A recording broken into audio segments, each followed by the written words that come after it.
Fighting for freedom, liberty, and the restoration of the Constitution. The Patrick Riggins Show. Call in now at 865-243-8255. That's 243-TALK.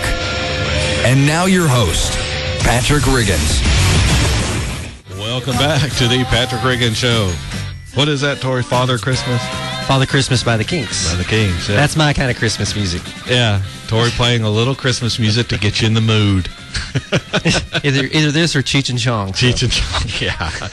That thing is like 5 minutes, though, isn't it? Yeah. It's a long one. Or the McKenzie brothers. Or the McKenzie brothers. That would be good. We'd probably have to pre-listen to all of that. Take off, eh? Yeah, take off.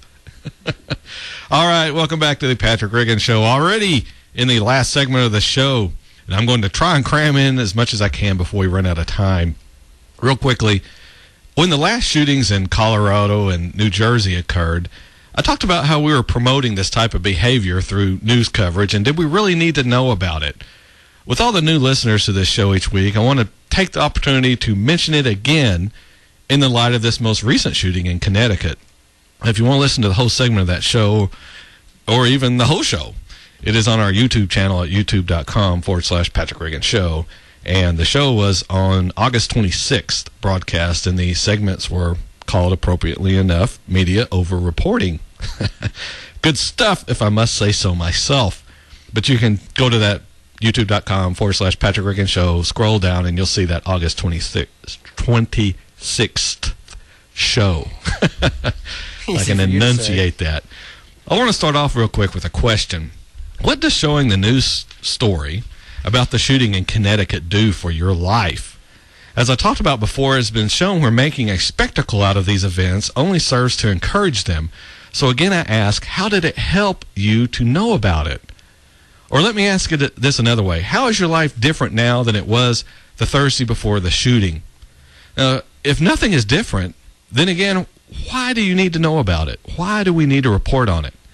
Well, you say because it's news. So someone dying is news? There are people dying every day that you have never heard about. Well, Patrick, these are children. Again, there are children dying every day all around the world. Are they any less significant or important than these children in Connecticut? Well, it was the way in which they died. It was horrific. Again, there are children dying all around the world in horrific ways much worse than being shot to death.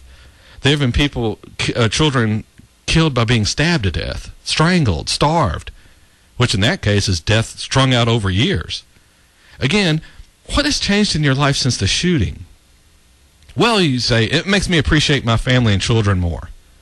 To that, I'd say, you need someone to die to cause that? If that's the case, you have more problems than a lack of outward appreciation for the ones you love. I'll ask again, what has changed in your life as a cause of this shooting? If you had not been told about it, how would your life be any different than it is now? If you know someone from that school, I'm sure you would be getting a phone call at some point. And wouldn't you rather hear the news from someone you know than off the television? So, by covering these stories, are we not encouraging the next nut to do it again?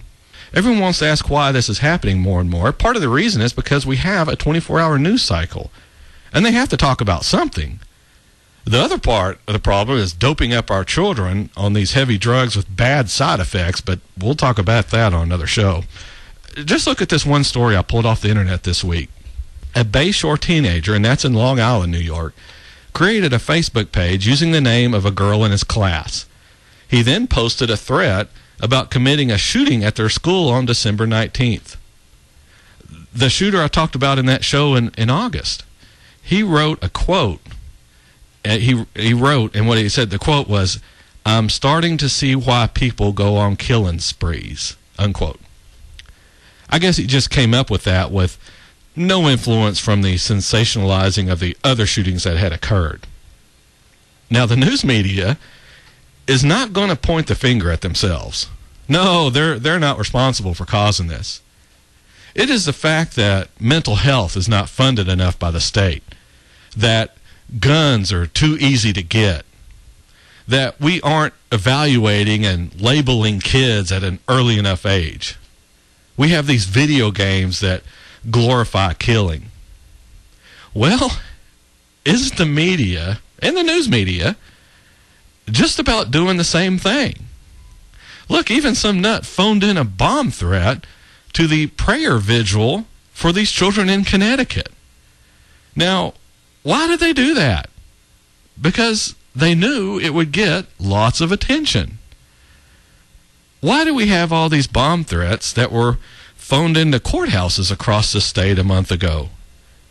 Because they knew it would generate a buzz in the media. Which ended up being totally nothing. Totally nothing, exactly. I think it was a stolen phone. Somebody had found a phone and was driving all the way around. Actually, we were kind of pulled into that, and it's sort of a way I guess they were driving past my father's property in Seymour, really? and the phone signal pinged off of the tower, so he got called in. It's like, well, we've got, yeah. So of course everything's fine, but yeah, it's just. So he was a victim of if you want to call it that. Yeah. It definitely inconvenienced him, exactly. Well, and it casts dispersion on him, so yeah, that they did that because it would generate a buzz, and the media would talk about it in that evening and the next day on the news, and they did. So the stunt was successful. But the media will never blame itself. It's always our fault. Some will tell me that this is news and that's why people want to know about it. Well, what's news? Is news something that will help you in your daily life? Is news something that doesn't affect you? Or is news just something you want to know about? And if that's the case, why is the media only interested in this shooting? Why don't we get the same news coverage of all the children killed in gang violence, all the rapes committed, all the drive-by shootings? Is it mostly because they are minorities? Is that the problem? Why isn't everyone worried about the killings happening all around the world, the tens of thousands of children dying every day? Homeless kids just dying on the street. Exactly. Does your interest in other people stop at the United States border? Does your interest stop when these children are not part of your culture?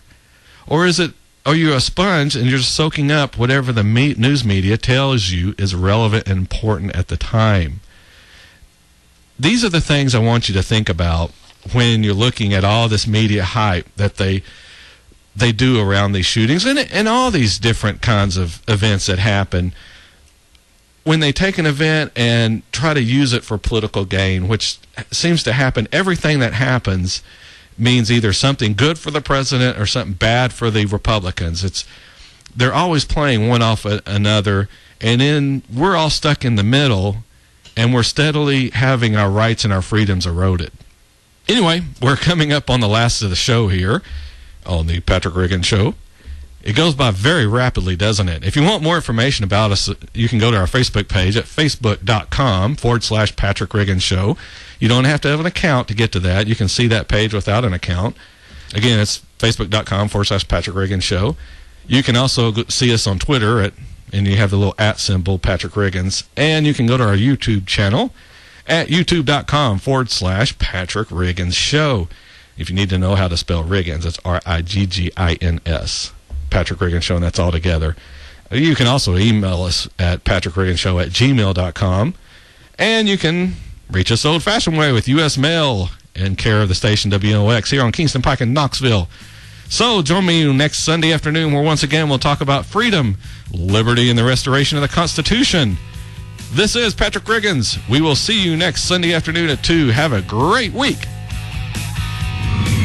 Join us again next week for a solid dose of truth on the Patrick Riggins Show. Every Sunday from 2 to 3 p.m. Be there.